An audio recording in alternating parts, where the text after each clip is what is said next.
अरे बात सुनिए, अब जानकारी आप लोग को नहीं अभी है बहुत सी चीज़ों तो का। बता देना कौन सा। अरे अब रुकिए, अभी मंदिर में खाएंगे मस्जिद में सोएंगे, मस्जिद में खाएंगे मंदिर में सोएंगे। रामचरितमानस श्रद्धा का है कि नहीं, विश्वास का है कि नहीं, ये हमारे धर्म का है कि नहीं, कहीं लिखा जाए कर्ता करने चिन्ह गाय में निकलेगा। अगर 10 लाइन हिंदी लिखेंगे तो वो कम से कम रामचरितमानस के बारे में ना, जो बोल रहे हैं उनको भी ज्ञान नहीं है, उनको भी पढ़ने की जरूरत है। जहाँ पर लगता हो कि मानव मूल खंड खंड हो रहा हो, वहाँ से अपने को अलग रखना चाहिए। इसकी भाषा खुद बिगड़ी हो, वो दूसरे के बारे में क्या कि मंदिर में खाएंगे मस्जिद में सोएंगे, मस्जिद में खाएंगे मंदिर में सोएंगे। अभी बिहार की राजनीति जीतन राम मांझी से ऊपर उठी नहीं थी कि फिर एक नया बयान आ गया है। राजद के विधायक रीतलाल यादव ने साफ साफ कह दिया भाई कि जो रामचरितमानस है वो मंदिर में लिखी गई है। अब सवाल पूछा, मस्जिद में लिखी गई है, अब सवाल पूछा जा रहा है कि कौन से मस्जिद में लिखी गई है। हमारे साथ मौजूद है शक्ति सिंह यादव, मुख्य प्रवक्ता है। आप लोग रामचरितमानस पे ही कभी आपके शिक्षा मंत्री बयान दे देते हैं, अब आपके रीतलाल जी बयान दे रहे हैं, क्या आप लोग रामचरितमानस आस्था का ग्रंथ है, श्रद्धा का ग्रंथ है, विश्वास का ग्रंथ है, उससे मेरी अलग राय नहीं हो सकती। एक बात बिल्कुल सत्य है, राम मर्यादा पुरुषोत्तम है, उनके चरित्र का चित्रण जितनी खूबसूरती से रामचरितमानस में की गई है, अंगीकार करने योग्य है, उसको अंगीकार करना चाहिए। मानव मूल्यों को स्थापित करने के लिए कुछ चीज़ों को छोड़ भी देनी चाहिए।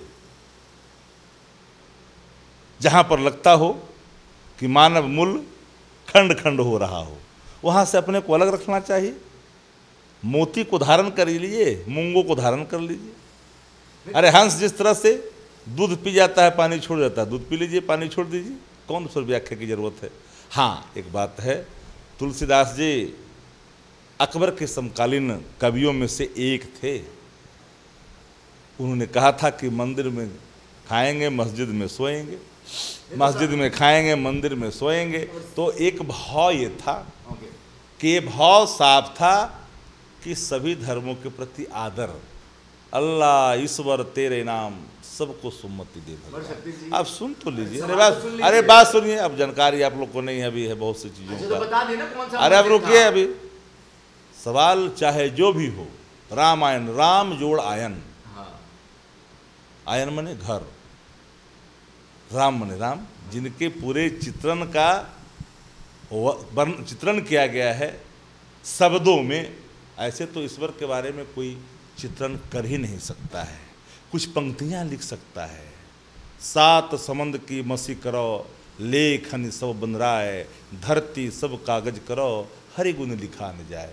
इसलिए एक बात याद करिएगा, वो अनंत है, ईश्वर पर कोई व्याख्या अनंत है। लेकिन जब उन्होंने कहा मानव मूल्यों की रक्षा को ध्यान में रख कर करके सभी धर्मों के प्रति आदर भाव का वो संदेश दिया तुलसीदास जी ने कि मंदिर में खाएंगे मस्जिद में सोएंगे, मस्जिद में खाएंगे मंदिर में सोएंगे। क्या भाव है? तो अब प्रेम का, सौहार्द का, भाईचारा का। आपके विधायक ने जो सवाल खड़ा कर दिया कि मस्जिद में बैठकर लिखा गया था रामचरितमानस। अरे भैया, हम कहीं लिखें, रामचरितमानस श्रद्धा का है कि नहीं, विश्वास का है कि नहीं, ये हमारे धर्म का है कि नहीं, कहीं लिखा जाए। तो अरे भाई, अब कोई कहे दलान में लिखा, कि रूम में लिखा, कि जाके बथान में लिखा, कि बगीचे में लिखा, कि चित्रकूट के घाट पे लिखा, कहीं तो लिखाया ही ना।